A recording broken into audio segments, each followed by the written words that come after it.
Good morning, 7th grade. Today we're going to be reviewing the 4 things you need to remember about the Middle Ages before you can move on to the Renaissance. Okay, number 1. The first thing to remember is that the Middle Ages were caused by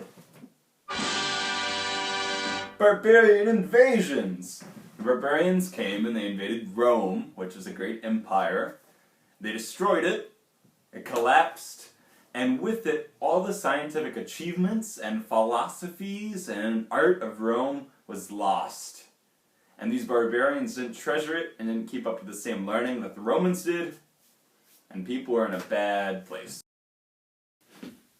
Thing to remember number 2, because the barbarians came and broke apart Rome, people were really struggling to survive, and they set up a system called feudalism.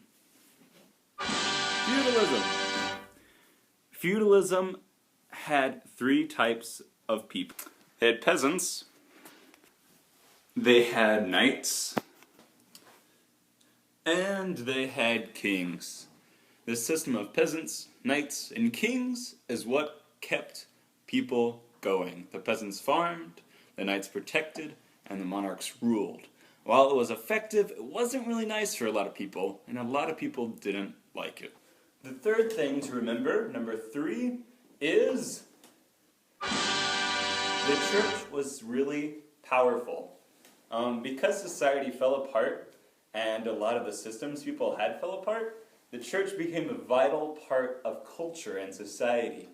There was even times where the Pope had more power than kings or entire people. And so the church was the fabric that held society together. We'll see in the Renaissance that soon starts to break apart. And lastly, number 4, it was really hard for people to survive. A lot of the systems they built up, a lot of the trade that they had dissolved. And because of that, it was a struggle. People had to work really hard to have food for their table.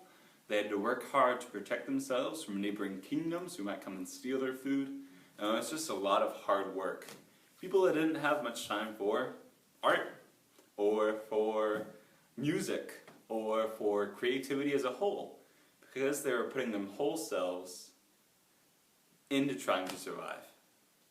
And that's it. Those are the 4 things you need to know about the Middle Ages to be ready to learn about the Renaissance.